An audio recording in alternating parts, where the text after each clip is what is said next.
कुणी ते पुसू नये, असं काही लिहावं की कुणी ते पुसू नये, आणि पुसता येत नाही म्हणून काळाने रुसू नये, आणि पुसता येत नाही म्हणून काळाने रुसू नये.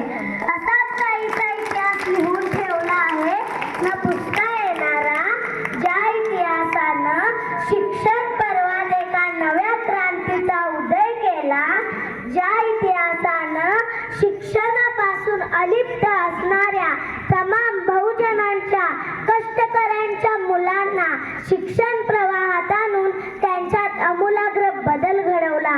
नमस्कार, माझे नाव आर्या मलमाने. माझ्या शाळेचे नाव श्री कल्लेश्वर हायस्कूल टाकवडे. मी आता 5वी ची विद्यार्थिनी आहे. मी आज तुम्हा सर्वांसमोर कर्मवीर भाऊराव पाटील यांच्या आठवणी या विषयावर भाषण सादर करीत आहे. बहुजन समाजाच्या लेखी जाणीवेचा प्रवाह अजून आला नव्हता. अंधश्रद्धेची रात्र मात्र सरत नव्हती. ज्ञानोदयाची चिन्हे मात्र दिसत नव्हती. अशा परिस्थितीत महात्मा फुले यांच्या सत्यशोधक चळवळीत काम करणारा समग्र क्रांतीचा अग्रदूत कर्मवीरांच्या रूपाने निर्माण झाला. कर्मवीरांचे प्राथमिक शिक्षण हे सांगली जिल्ह्यातील विटा व इतर काही गावांमध्ये झाले.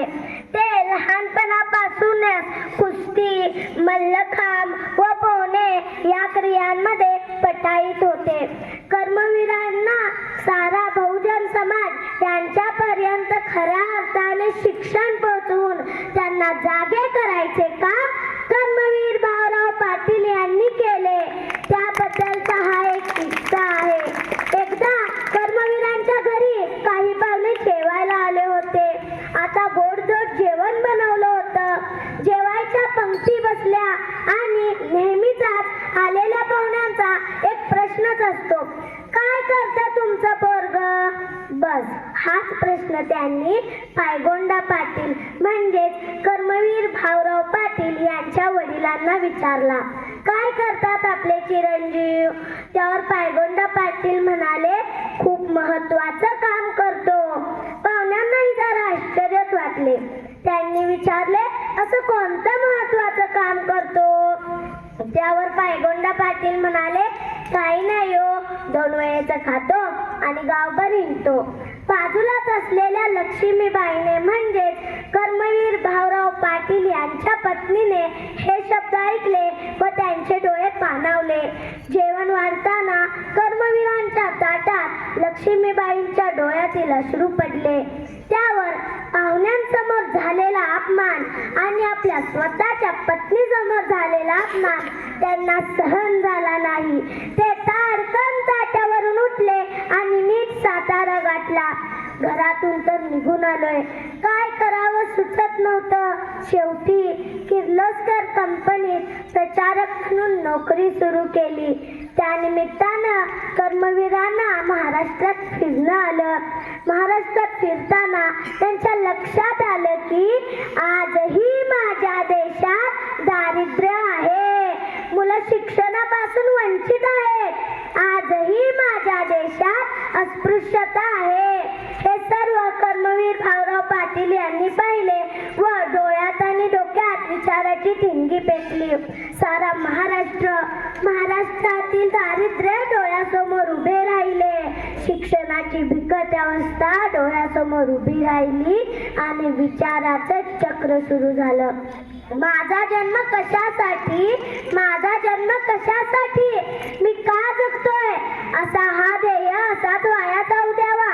मग कर्मवीरांनी थोडा विचार केला आणि त्यांच्या लक्षात आलं, शिक्षण हेच माणसाला सर्वांगीण बनवतं. ते लढण्याची व जगण्याची ताकद देतं. शिक्षण व्यवस्थेसाठी मला काही करता येईल का? असा विचार त्यांनी केला आणि बहुजन समाजाच्या सत्यशोधक मेळाव्यामध्ये रयत शिक्षण संस्थेची संकल्पना मांडली व एक छोटे रोपटे लावले.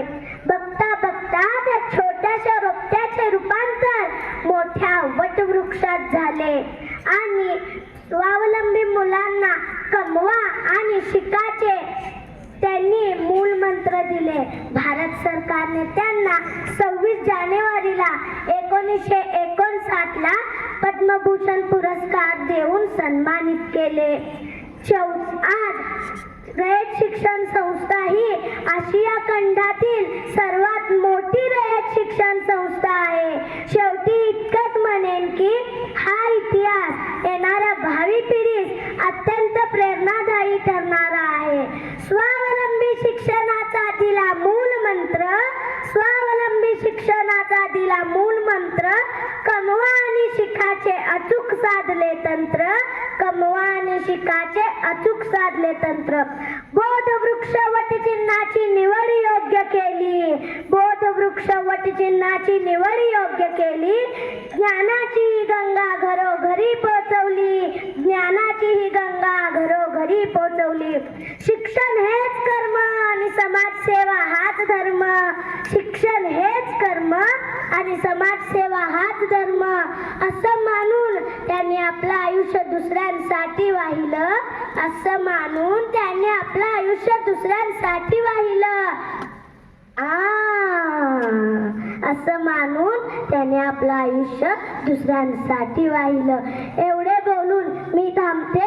जय हिंद, जय महाराष्ट्र.